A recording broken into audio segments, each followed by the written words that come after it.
This Nicki Minaj situation is bizarre. I think everyone can agree on that. But Democrats on social media aren't even defending their own interests here. Shingeki no Minaj has resulted in them disowning her, but the things they're saying about her, let's just say, previous life, are entirely negative. They're talking about how she stripped and twerked for money and how that's antithetical to the Republican Party, which I agree it is entirely, but they're saying what are they saying? Are they saying that is what the Democrats stand for? And imagine if Minaj wasn't flipped and the 2028 campaign was Harris and AOC promoting abortion with Minaj twerking on stage in a thong and pasties. Like, why are they so against her going Republican in the first place? I'm not a Republican, and I'm not religious, but I prefer Minaj 2.0. There's nothing positive about debasing societal standards and brainwashing girls to be meat, just like countless other singers and influencers do and have done for decades. Obviously, I don't trust her motives are as pure as finding the Jesus, but does it matter? I'm not one to forgive snakes who want to have their cake and eat it too, but in her particular case, she does have the luxury of being extremely influential to many girls, and based on my Reddit search and the responses given, even more boys. Seriously, don't search her name on Reddit, you may as well be on the hub. But even if she's lying, it's ultimately for the betterment of the country, and the good outweighs any satisfaction of continuing to persecute her publicly. It seems to me that Democrats want her to continue stripping in front of their daughters, twerking and rapping about sex. That's what's more important to them? No, obviously not. They're just being asinine. Yet, still, it would be far wiser of them to act aloof regarding Minaj, but instead it's just another serve in the political ping pong tournament. As for the Republicans and religious people, well, the leftists don't seem to understand that a critical aspect of religion is having a way to forgive people for their sins. Without forgiveness, the entire concept of religion sort of kind of falls apart. Religion is currently completely fractured by enclavization and modern politics, plus each person is an island, so there's certainly people who won't forgive her, even superficially. I've checked r/conservative and seen as such, with the ones saying she deserves forgiveness getting far less traction than the ones who are still disgusted by her. But ultimately, forgiveness will be granted to anyone who seeks it because it is an imperative of the religion. And religions ultimately are a hive mind, so they will inevitably be forced to forgive her if she's at least consistent, even if she's not faithful to it.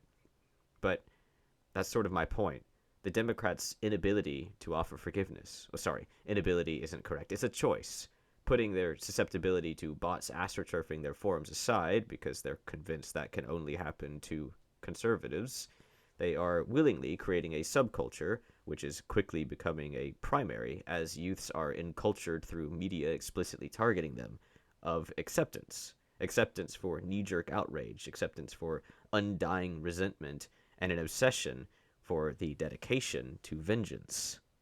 That may sound a little hyperbolic, but at least the ones engaging on the internet clearly believe disagreement is a crime, so their desire is definable as a dictatorship. They constantly talk about Nazis, no less. Well, look at what happens to the ones a dictator hates. Just look at how the Democrats treat the people they dislike. One minute they're either neutral or even in favor of Nicki Minaj, and the next moment the blacks are saying they don't want to claim her, the browns are saying the same. I'm not sure which ethnicity she even is, but they're all saying she doesn't belong with them either way. Everyone is claiming that she's only doing it in the hopes of getting citizenship or in the hopes of getting a pardon for her husband or her brother. They're saying that she should be embarrassed about them as if she's responsible for their actions, which means that even if you don't do something, you're still at fault, as per the left's no forgiveness policy. Many are even calling her a PDF with this allegation, which is nonsensical and objectively defamation, but we're talking about people who issue death threats as commonly as they inhale Cool Ranch Doritos, so they want to do harm. They spend every waking moment vocally calling for the harassment and physical assault of ICE agents, and yet here they are saying Minaj isn't even American. Well, what happened to all their posts spamming about dog whistles? The instant Minaj wore actual clothing, the Dems blew their 3D printed whistles to out her. And the sick part is I know they did it just to hurt her. To tell themselves they hurt MAGA and Trump. The same they'll do to any traitors. Their loyalties to themselves, and they are not a monolith. So everyone's in danger.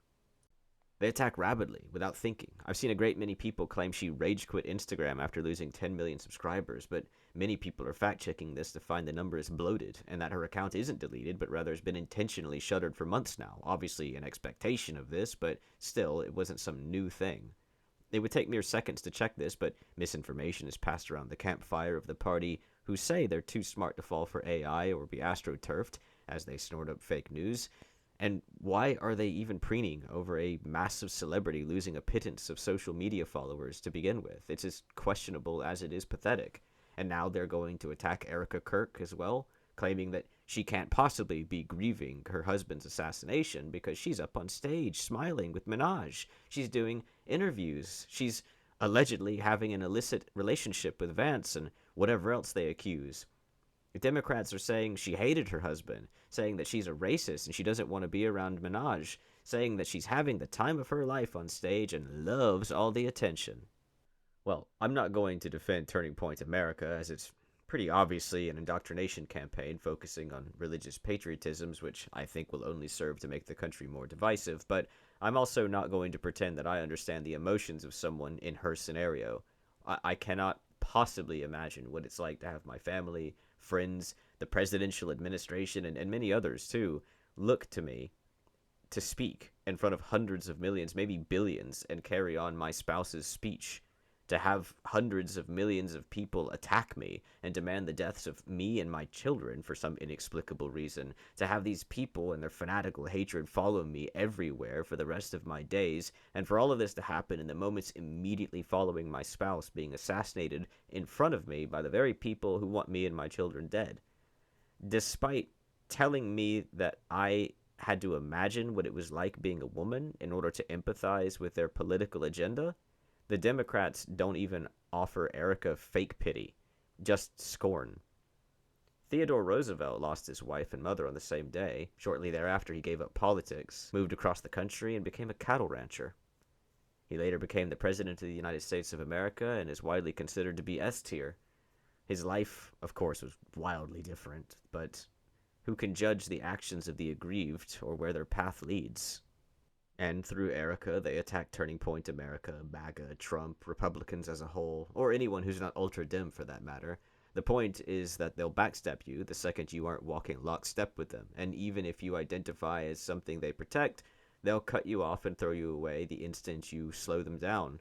They did the same to Biden, they did the same to Kamala, they did the same to leftists who didn't vote, they did the same to leftists who weren't vocal enough, as if there's a list or something. The same they did to centrists even. I mean, they're not even a party member of left or right, and yet they're considered to be just as bad as MAGA. They do the same to anyone who doesn't kneel and kiss the ring. It makes sense to an extent, I suppose.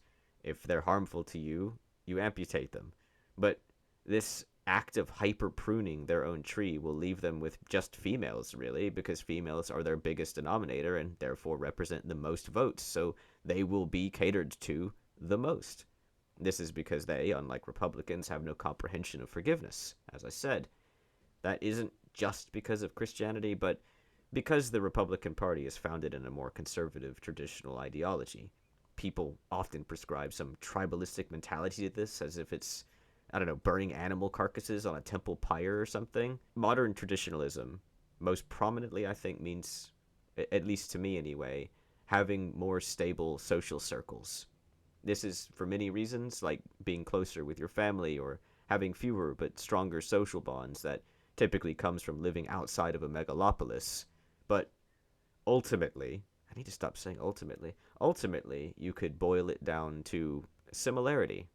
Simply being similar. Those who live in enclaves, either metaphorical or literal, are inevitably going to be facsimiles of one another. Instead of everyone having a different religion, gender identity, sexuality, etc., they're all going to be very similar, right down to their hobbies.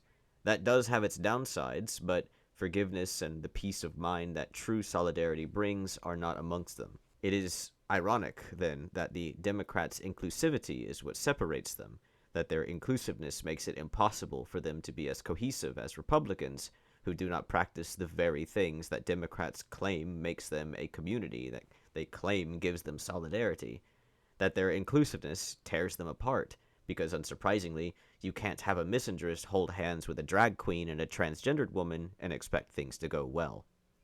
I think it would be good if they should learn to forgive.